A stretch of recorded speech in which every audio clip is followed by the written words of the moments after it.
ധന്യ, സന്ദീപ് വാര്യറിന് നമ്മൾ വിചാരിച്ച പോലെ വലിയ എതിർപ്പുകളൊന്നും വരുന്നില്ല. അദ്ദേഹത്തിൻ്റെ പിന്തുണ BJPയിൽ ഉണ്ടായിരുന്നതിനേക്കാൾ കൂടുതൽ ഒരു 10 മടങ്ങ് ഉയരുകയാണ് ഇപ്പോൾ കോൺഗ്രസ്സിൽ പോകിയതിന് ശേഷം ഉണ്ടായിക്കൊണ്ടിരിക്കുന്നത്. അങ്ങനെ തന്നെയല്ലേ നമ്മളതിനെ മനസ്സിലാക്കേണ്ടത്? തീർച്ചയായിട്ടും ഗൗതം പറഞ്ഞത് വളരെ ശരിയുള്ള കാര്യമാണ്. തുടക്കത്തിൽ സന്ദീപ് വാര്യർ അദ്ദേഹത്തിൻ്റെ ഫേസ്ബുക്ക് ഐഡിയിലൊക്കെ ആളുകളുടെ എണ്ണം ലൈക്ക് ചെയ്യുന്നവരുടെ സബ്സ്ക്രൈബ് ചെയ്യുന്നവരുടെ എണ്ണം കുറഞ്ഞു എന്നൊക്കെ പറഞ്ഞിട്ട് BJPക്കാർ അത് വലിയ ആഘോഷമാക്കി മാറ്റിയിരുന്നു. ഇപ്പോൾ നമ്മൾ കഴിഞ്ഞ ദിവസം ഒരു വാർത്ത ചെയ്തതിൻ്റെ താഴെ വന്ന കമൻറ്റിലും സന്ദീപ് വാര്യർക്കെതിരെ വലിയ രീതിയിലുള്ള മോശം അധിക്ഷേപമൊക്കെ നടത്തിക്കൊണ്ടാണ് പലരും രംഗത്തെത്തിയത്. പക്ഷേ സത്യം ചില സമയങ്ങളിൽ നമ്മൾ എത്ര മൂടി വച്ചാലും അത് മറനീക്കി പുറത്തു വരുമെന്ന് മമ്മൂട്ടി ഒരു സിനിമയിൽ പറഞ്ഞതുപോലെ സന്ദീപ് വാര്യർ എന്ന് പറയുന്ന ഒരു നേതാവിൻ്റെ കഴിവ് അത് ആർക്കും മൂടി വയ്ക്കാൻ കഴിയില്ല. അദ്ദേഹത്തിൻ്റെ നേതൃപാഠവും അദ്ദേഹം മുന്നോട്ട് വയ്ക്കുന്ന ആശയങ്ങളും ഇതൊന്നും ഒരിക്കലും ആർക്കും തടഞ്ഞു വയ്ക്കാൻ കഴിയില്ല എന്നുള്ളതാണ്. ഇപ്പോൾ സന്ദീപ് വാര്യറെ ഇന്നലെ ഞാൻ കണ്ട ഒരു വീഡിയോ, സന്ദീപ് വാര്യരോടൊപ്പം ഒരു സെലിബ്രിറ്റി എന്ന് പറഞ്ഞുകൊണ്ട് സന്ദീപ് വാര്യരോടൊപ്പം നിന്ന് ഫോട്ടോ എടുക്കാൻ ആളുകൾ തിരക്ക് കൂട്ടുന്നു എന്നുള്ളതാണ്. അപ്പോൾ സന്ദീപ് വാര്യരുടെ വളർച്ച, ഒരു ഫോട്ടോ എടുത്താൽ ഇപ്പോൾ ഒരാൾ വളരുമോ എന്ന് ചോദിച്ചാൽ തീർച്ചയായിട്ടും BJPയിൽ ഉണ്ടായിരുന്നപ്പോൾ സന്ദീപ് വാര്യർ എന്ന് പറയുന്നത് BJPക്ക് വേണ്ടി ശബ്ദിക്കുന്ന, BJPക്ക് വേണ്ടി മറ്റു പാർട്ടികളെ ഇകഴ്ത്തുന്ന ചാനൽ ചർച്ചകളിൽ വന്നിരുന്ന BJPക്ക് വേണ്ടി നിരന്തരം ഘോരഘോരമായി പ്രസംഗിക്കുന്ന ഒരാൾ എന്നതിനപ്പുറം സന്ദീപ് വാര്യർക്ക് എന്ത് വിലയാണ് BJP നൽകിയത്? സന്ദീപ് വാര്യർ എന്ന് പറയുന്ന ഒരു നേതാവ്, അല്ലെങ്കിൽ അവരെ പോലെ ഒന്നിലധികം നേതാക്കളെ കണ്ട് പാർട്ടിയിലേക്ക് വന്ന പലരുമുണ്ട്. ആ പലരും നിരാശരായി മറ്റു പാർട്ടികളിലേക്ക് പോകാതെ മടങ്ങി ഈ പാർട്ടിയിൽ പോലും പ്രവർത്തിക്കേണ്ട എന്ന് കരുതിയിരിക്കുന്നവരുണ്ട്. അപ്പോൾ കഴിവുള്ളവരെ മുന്നോട്ട് കൊണ്ടുവരാൻ പലപ്പോഴും BJPക്ക് കഴിയുന്നില്ല. അവരെ അടിച്ചമർത്തുക എന്നുള്ളതാണ് BJPയുടെ ഒരു ലൈൻ. അത് നമുക്ക് സന്ദീപ് വാര്യരിലൂടെ തന്നെ മനസ്സിലായതാണ്. ഒരു കഴിവുള്ള നേതാവ്, എന്തിനേറെ പറയുന്നു, നാളെ വേണമെങ്കിൽ വരും കാലങ്ങളിൽ BJPയുടെ ഒരു സംസ്ഥാന അധ്യക്ഷ പദവിയിൽ വരെ ഇരിക്കാൻ കഴിവുള്ള ഒരു നേതാവാണ് സന്ദീപ് വാര്യർ. സന്ദീപ് വാര്യർ എന്ന് പറയുന്ന ആളോട് എപ്പോഴും എൻ്റെ വ്യക്തിപരമായ വിയോജിപ്പ് എന്ന് പറയുന്നത് ഒരു നിമിഷം കൊണ്ട് ആശയങ്ങളെ തള്ളിപ്പറഞ്ഞു എന്നുള്ളതാണ്. ഒറ്റ നിമിഷം കൊണ്ട് നമ്മൾ പഠിച്ചു വച്ച, നമ്മൾ പറഞ്ഞ് പഠിച്ച, നമ്മുടെ രക്തത്തിൽ നിറഞ്ഞു നിന്ന ആശയങ്ങളെ ഒറ്റ ദിവസം കൊണ്ട് അദ്ദേഹം തള്ളിപ്പറഞ്ഞു എന്നുള്ളതാണ്. പക്ഷേ ആ തള്ളിപ്പറഞ്ഞതിന് എന്താണ് കാരണം എന്നുള്ളത് നമ്മൾ അന്വേഷിച്ചാൽ ഒരുപക്ഷെ നമ്മൾ ചിന്തിക്കും സന്ദീപ് വാര്യർ പോയത് തന്നെയാണ് നല്ലത് എന്നുള്ളത്. ഒരു ഇരിപ്പിടം കിട്ടാത്തതിൻ്റെ പേരിൽ അദ്ദേഹം പാർട്ടിയിൽ നിന്ന് മാറി എന്ന് പലരും അധിക്ഷേപിച്ചു. ഒരു ഇരിപ്പിടം കിട്ടിയില്ല എന്ന് പറഞ്ഞുകൊണ്ട് സന്ദീപ് വാര്യർ ഒരു പാർട്ടി ഉപേക്ഷിക്കണമെങ്കിൽ ഇതിനു മുൻപേ സന്ദീപ് വാര്യർ നേരിട്ട ഒരുപാട് അപമാനങ്ങളുണ്ട്, അവഹേളനങ്ങളുണ്ട്, മാറ്റി നിർത്തലുകളുണ്ട്. ആ സമയത്തെങ്കിൽ സന്ദീപ് വാര്യർ പുറത്തു പോകണമായിരുന്നു. ഇത്രയും വർഷം വരെ സന്ദീപ് വാര്യർ പിടിച്ചു നിൽക്കേണ്ടതിന്റെ ആവശ്യകത ഇല്ലായിരുന്നു. കേരള BJPയിൽ സന്ദീപ് വാര്യർ പോയതിനു ശേഷം ഒരു വല്ലാത്തൊരു ശൂന്യത പ്രകടമാവുന്നുണ്ട്. കാരണം ചാനൽ ചർച്ചകളിലൊക്കെ BJPക്ക് വേണ്ടി നിന്നുകൊണ്ട് ഘോരഘോരം പ്രസംഗിച്ച, ഘോരഘോരം ബാധിച്ചൊരു വ്യക്തി പോയപ്പോൾ ആ ഒരു സ്പേസിനെ കണ്ടെത്താൻ വേണ്ടിയിട്ട് യഥാർത്ഥത്തിൽ BJPക്ക് സാധിക്കുന്നില്ല. അത്രമാത്രം വാക്ചാതുര്യമുള്ള, പല കാര്യങ്ങളെയും കൃത്യമായി ഖണ്ഡിച്ചുകൊണ്ട് സംസാരിക്കുന്ന ഒരാളെ കണ്ടെത്താൻ വേണ്ടിയിട്ട് ഇപ്പം BJPക്ക് സാധിക്കും. ഇപ്പം ചാനൽ ചർച്ചകളിലൊന്നും അത്തരം ആളുകളില്ല എന്നുള്ള കുറേ അധികം അഭിപ്രായങ്ങളും ഇപ്പോൾ സോഷ്യൽ മീഡിയയിൽ ഉയരുന്നുണ്ട്. സന്ദീപിന് കോൺഗ്രസ്സിലേക്ക് എന്ത് സ്ഥാനമാണ് ഇനി കിട്ടുക? ആ സ്ഥാനം മോഹിച്ചുകൊണ്ട് തന്നെയാണ് അദ്ദേഹം കോൺഗ്രസ്സിലേക്ക് പോയത് എന്ന കാര്യത്തിൽ യാതൊരു തരത്തിലുള്ള സംശയവും നമുക്കില്ല. കാരണം ഒരു സീറ്റ് കിട്ടാത്തതിൻ്റെ പേരിലാണ് അദ്ദേഹത്തിൻ്റെ പിണക്കം രൂപപ്പെട്ടത്. അദ്ദേഹം പോസ്റ്റിലൂടെ സൂചിപ്പിച്ചതും എന്തുകൊണ്ടാണ് ഇവിടുന്ന് BJPയുമായിട്ടുള്ള അസ്വാരസ്യങ്ങൾ ഉണ്ടായതിൻ്റെ ഭാഗമായിട്ട് അദ്ദേഹം പോസ്റ്റ് ഫേസ്ബുക്കിൽ ഇട്ടായിരുന്നല്ലോ. അതിലൊക്കെ ഈ പാലക്കാട് ഉപതെരഞ്ഞെടുപ്പുമായി ബന്ധപ്പെട്ടുള്ള ഒരു കൺവെൻഷനിൽ അദ്ദേഹത്തിന് സീറ്റ് നൽകിയില്ല. അത് സീറ്റ് നൽകാത്തത് മാത്രമല്ല, ഒരുപാട് ചെയിൻ ഓഫ് ഇവൻസിൻ്റെ ഭാഗമായിട്ടുള്ള ഒരുപാട് പ്രശ്നങ്ങൾ തനിക്ക് ഉണ്ടായിരുന്നു എന്നൊക്കെ രേഖപ്പെടുത്തിയിട്ടുണ്ടായിരുന്നു. അപ്പോൾ കൃത്യമായിട്ടും സന്ദീപ് ആഗ്രഹിക്കുന്ന ഒരു സ്ഥാനം തന്നെയാണ്. തൻ്റെ കഴിവിനെ, തൻ്റെ പ്രതിഭയെ പ്രകടമാക്കുന്ന ഒരു സ്ഥാനം തനിക്ക് ലഭിക്കുക തന്നെ വേണം. അത് BJPയിൽ ലഭിക്കില്ല, അതുകൊണ്ട് ഞാൻ കോൺഗ്രസ്സിലേക്ക് പോയി എന്നുള്ളൊരു പൊളിറ്റിക്കൽ നിലപാട് തന്നെയാണ് സന്ദീപ് ബാബുയോട് എടുത്തത്. അതിൽ യാതൊരു തരത്തിലുള്ള തെറ്റും നമുക്ക് ചൂണ്ടിക്കാണിക്കാൻ വേണ്ടിയിട്ട് സാധിക്കില്ല. യഥാർത്ഥത്തിൽ ഇവിടെ തെറ്റ് സംഭവിച്ചിരിക്കുന്നത് BJP നേതൃത്വത്തിനാണെന്ന്, കേരള BJP നേതൃത്വത്തിനാണെന്ന് തന്നെയാണ് നമുക്ക് പറയാൻ വേണ്ടി സാധിക്കുക. കാരണം ഇത്രയും കഴിവുള്ളൊരു മനുഷ്യനെ തങ്ങളുടെ പാർട്ടിക്കൊപ്പം പിടിച്ചു നിർത്താൻ വേണ്ടിയിട്ട് അവർക്ക് സാധിച്ചിട്ടില്ല എന്ന് പറയുന്നത് വലിയ രീതിയിലുള്ളൊരു പിഴവ് തന്നെയാണ്.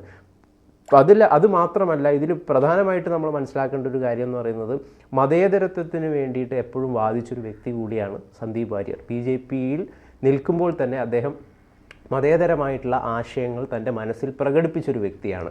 ആ മതേതരമായിട്ടുള്ളൊരു ആശയം BJPയിൽ നിന്നുകൊണ്ട് തനിക്ക് പ്രകടിപ്പിക്കാൻ വേണ്ടി സാധിക്കില്ല എന്ന വ്യക്തമായ ധാരണ അദ്ദേഹത്തിന് ഉണ്ടായതിൻ്റെ ഭാഗമായിട്ട് തന്നെയാണ് സ്നേഹത്തിൻ്റെ കടയിലേക്ക്, കോൺഗ്രസ്സിലേക്ക്, അല്ലെങ്കിൽ വരുന്ന ഇന്ത്യൻ്റെ ഒരു വലിയ പ്രതീക്ഷയാണ് കോൺഗ്രസ് എന്ന് പറയുന്നത്. കാരണം നിയമസഭാ തെരഞ്ഞെടുപ്പിലടക്കം കേരളത്തിൽ തീർച്ചയായിട്ടും കോൺഗ്രസ് തന്നെയാണ് അധികാരത്തിൽ വരിക.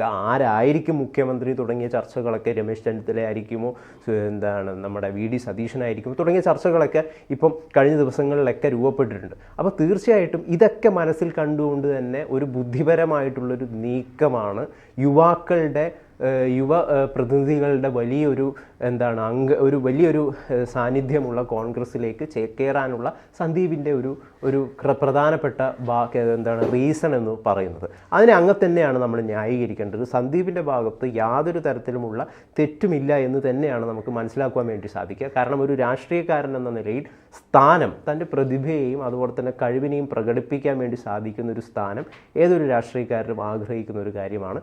അത് അടുത്ത തവണ അധികാരത്തിൽ വരാൻ സാധ്യതയുള്ള കോൺഗ്രസ്സിൽ പോയാൽ തനിക്ക് ലഭിക്കുമെന്നൊരു ഒരു ആത്മവിശ്വാസം, അല്ലെങ്കിൽ അങ്ങനെ ഒരു ശുഭപ്രതീക്ഷ സന്ദീപിനുണ്ട് എന്നത് തന്നെയാണ് അതിൻ്റെ ഒരു കാരണം.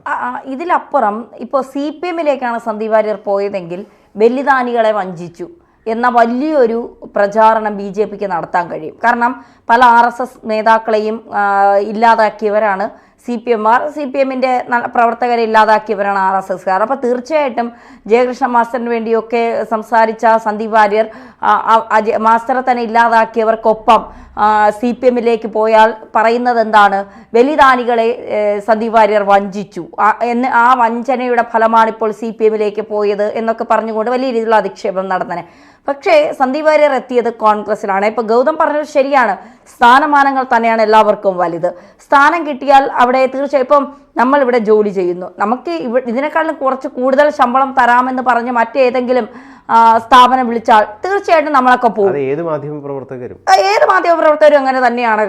നമുക്ക് കുറച്ച് കംഫർട്ട് ആയിരിക്കണം നമ്മൾ ജോലി ചെയ്യുന്ന സ്ഥലം, നമ്മുടെ സാമ്പത്തികം കുറച്ച് മെച്ചപ്പെടണം, നമുക്കവിടെ ഒരു ഐഡന്റിറ്റി ഉണ്ടാകണം. ഇതാണ് മാധ്യമപ്രവർത്തകരായാലും ഏത് മേഖലയിൽ ജോലി ചെയ്യുന്നവരും വിശ്വസിക്കുന്നത് അങ്ങനെയാണ്. ഇപ്പോൾ മാധ്യമങ്ങളിലെ സിംഹങ്ങൾ എന്ന് വിളിക്കുന്നവർക്ക് പല സ്ഥലങ്ങളിലും അവസരം കിട്ടാതെ വന്നപ്പോഴാണ് അവർ പല രീതിയിലുമുള്ള പോസ്റ്റുകളൊക്കെ ഇട്ടുകൊണ്ട് ഒതുക്കലുകൾ വന്നപ്പോഴാണ് അവർ പലയിടത്തേക്കും മാറിയത്. നമ്മൾ ഒരിക്കലും ചെന്ന് കയറില്ല എന്ന് പറഞ്ഞിടത്തൊക്കെ അടക്കം ചെന്ന് കയറിയത്. അപ്പോൾ അങ്ങനെയുള്ളവർക്കൊന്നും സന്ദീപ് വാര്യരെ ഒരിക്കലും വിമർശിക്കാനുള്ള യോഗ്യതയില്ല എന്നുള്ളതാണ്. സന്ദീപ് വാര്യരെ സംബന്ധിച്ചിടത്തോളം സ്ഥാനമാനങ്ങൾക്കപ്പുറം സന്ദീപ് വാര്യർ തന്നെ പറയുന്നത് മനസ്സമാധാനത്തോടെയുള്ള ഒരു ജീവിതം, കാരാഗ്രഹത്തിൽ നിന്ന് ജയിൽ മോചിതനായ ഒരു അവസ്ഥയാണ് തനിക്കിപ്പോൾ ഉണ്ടാകുന്നത്. ഇപ്പൊ പലരും പറയും സന്ദീപ് വാര്യരെ പോയിക്കൂട്ടെ എന്ന് ചോദിച്ചപ്പോൾ വിയൂരിൽ നിന്ന് കണ്ണൂരിലേക്ക് ആരും ട്രാൻസ്ഫർ വാങ്ങുന്നില്ല. അതെ, അത് മാത്രമല്ല ഇപ്പോ പലരും പറയും സന്ദീപ് വാര്യരെ നമ്മൾ വെളുപ്പിക്കാൻ ശ്രമിക്കുന്നു. സന്ദീപ് വാര്യരെ വെളുപ്പിച്ചുകൊണ്ട് മീഡിയ മലയാളത്തിന് ഒന്നും നേടാനില്ല. സന്ദീപ് വാര്യർ അല്ല ഇതിന്റെ MD. സന്ദീപ് വാര്യറിൽ നിന്ന് പണം വാങ്ങിക്കൊണ്ടല്ല നമ്മൾ വാർത്ത ചെയ്യുന്നത്. സന്ദീപ് വാര്യരെ കുറിച്ച് 4 നല്ല വർത്താനം പറഞ്ഞാൽ നാളെ എന്തെങ്കിലും അവാർഡ് നമ്മളെ തേടി വരികയോ അല്ലെങ്കിൽ നാളെ കോൺഗ്രസിൽ ഒരു സീറ്റ് കിട്ടുകയോ ഇതൊന്നും അല്ല നമ്മുടെ പ്രശ്നം. ധന്യ നേരത്തെ പറഞ്ഞതുപോലെ തന്നെ ഒരു വിയോജിപ്പുണ്ടെന്നും ധന്യ പറഞ്ഞു. തീർച്ചയായിട്ടും അത് എപ്പോഴും പറയുന്നുണ്ട്. ആശയപരമായി സന്ദീപ് വാര്യർ എന്ന വ്യക്തിയോടുള്ള എൻ്റെ വിയോജിപ്പ് എന്ന് പറയുന്നത്, നമുക്കൊരു പാർട്ടിയിൽ നിന്ന് മറ്റൊരു പാർട്ടിയിലേക്ക് പോകാം, അത് നമ്മുടെ ഇഷ്ടമാണ്. ഇപ്പോൾ ജനിച്ചപ്പോൾ തന്നെ RSS എന്ന് പറയുന്ന ഒരു പ്രസ്ഥാനത്തിനോടൊപ്പം നിന്ന് അതിൻ്റെ ആശയങ്ങൾ ഉൾക്കൊണ്ട ഒരാൾക്ക് ഒരിക്കലും അത് വിട്ട് മാറിപ്പോണം എന്ന് പറയാൻ കഴിയില്ല. അതാണ് ഞാൻ പറയാൻ വന്നത്. സന്ദീപ് വാര്യർ ഒരിക്കലും ഒരു RSSകാരനല്ല. സന്ദീപ് വാര്യർ വാജ്പേയിയുടെ പ്രസംഗം കണ്ട് പാർട്ടിയിലേക്ക് വന്ന ഒരാളാണ്. അതുകൊണ്ട് അദ്ദേഹം ഒരു SFI-കാരനായിരുന്നു എന്നാണ്, അതോ KSU-കാരനായിരുന്നു, SFI-കാരനായിരുന്നു എന്നാണ് എനിക്ക് മനസ്സിലാക്കാൻ സാധിക്കുന്നത്. ഒരു ഇടത് അനുഭാവം നേരത്തെ തന്നെ ഉണ്ടായിരുന്നു അദ്ദേഹത്തിന്. മാത്രമല്ല അദ്ദേഹം വാജ്പേയിയുടെ പ്രസംഗം കണ്ടാണ് ഈ പാർട്ടിയിലേക്ക് വന്നത്. അങ്ങനെയുള്ള ഒരാളുടെ മനസ്സിൽ ഒരിക്കലും മോദിയെ ഒരു ദിവസം കുറ്റം പറയാനോ അല്ലെങ്കിൽ RSSനെ ഒരു ദിവസം തള്ളിപ്പറയാനോ ഒന്നും ഒരു പ്രശ്നവുമില്ല. ഇവിടെ നമ്മൾ കോൺഗ്രസിന്റെ ഒരു ബുദ്ധി കൂടി മനസ്സിലാക്കണം. സന്ദീപിനെ തങ്ങളുടെ ഭാഗമാക്കുന്നതിലൂടെ കോൺഗ്രസ് വ്യക്തമാക്കുന്നത് എന്താണെന്ന് വെച്ച് കഴിഞ്ഞാൽ, ഒരുപാട് സനാതന ഹിന്ദുക്കൾ അല്ലെങ്കിൽ ഈ സന്ദീപിൻ്റെ കൂടെ അണിചേർന്ന് നിൽക്കുന്ന ഒരുപാട് സംഘപരിവാർ പ്രവർത്തകർ അല്ലെങ്കിൽ ഹിന്ദുക്കളായിട്ടുള്ള ഒരുപാട് പേരുണ്ട്. അവരുടെ വോട്ട് കൂടി കോൺഗ്രസിലേക്ക് കൊണ്ടുവരിക, അങ്ങനെ ഒരു മെസ്സേജ് കൂടി കോൺഗ്രസ് ഇവിടെ കൃത്യമായിട്ട് നൽകുന്നുണ്ട്. ഇപ്പോൾ കഴിഞ്ഞ ദിവസം തന്നെ ലീഗിന് അടിമപ്പെട്ടിരിക്കുന്നു കോൺഗ്രസ് എന്നുള്ളതാണല്ലോ പ്രധാന വിമർശനം എന്ന് പറയുന്നത്. അങ്ങനെയല്ല എന്ന് കാണിക്കാൻ വേണ്ടിയിട്ട് സംഘപരിവാറിലെ ഒരു പ്രധാന ചാനൽ ചർച്ചകളിലൊക്കെ ലൈം ലൈറ്റിൽ തിളങ്ങി നിന്നൊരു നേതാവിനെ ചുരത്തിക്കൊണ്ട് നൽകുന്ന മെസ്സേജ് എന്ന് പറയുന്നത് തങ്ങൾ ഹിന്ദുക്കൾക്കൊപ്പമാണ്, ഹിന്ദു വോട്ടുകളും തങ്ങൾക്ക് വേണമെന്നുകൂടി കോൺഗ്രസ് ഇവിടെ സന്ദീപിനെ പൊക്കിക്കൊണ്ട് വ്യക്തമാക്കുന്നുണ്ട്. അതുകൊണ്ട് തന്നെയാണ് കഴിഞ്ഞ ദിവസം ഈ സനാതനധർമ്മവുമായി ബന്ധപ്പെട്ടിട്ട് വി.ഡി. സതീശൻ്റെ പ്രസ്താവന എന്തായിരുന്നു? KPCC president K. സുധാകരനെ അതോടൊപ്പം തന്നെ മുഖ്യമന്ത്രിയുടെയൊക്കെ നിലപാടിനെ തള്ളിക്കൊണ്ടുള്ളൊരു അഭിപ്രായമാണ് വി.ഡി. സതീശൻ മുമ്പോട്ട് വെച്ചത്. സനാതനധർമ്മം ഈ രാജ്യത്തിൻ്റെ അഭിമാനമാണ് തുടങ്ങിയ കാര്യങ്ങളൊക്കെ. അപ്പോൾ എന്താണ് ഇതിലൂടെ നിയമസഭാ തെരഞ്ഞെടുപ്പിനെ നേരിടാൻ വേണ്ടി പോകുന്ന കോൺഗ്രസ് നൽകുന്ന മെസ്സേജ് എന്നുകൂടി വ്യക്തമാണ്. കൃത്യമായിട്ടും അത് ഹിന്ദുക്കളുടെ വോട്ടുകൾ തങ്ങൾക്ക് വേണം, സന്ദീപിലൂടെയും അത് വേണമെന്ന് വ്യക്തമാക്കുകയാണ് ഇവിടെ കോൺഗ്രസ് അദ്ദേഹത്തെ ചുരത്തിക്കൊണ്ട്. അപ്പോൾ കൃത്യമായിട്ടും പ്രതിഭയുള്ള നേതാക്കന്മാർക്ക് സ്ഥാനമാനങ്ങൾ കൃത്യമായിട്ടും നൽകുക തന്നെ വേണം.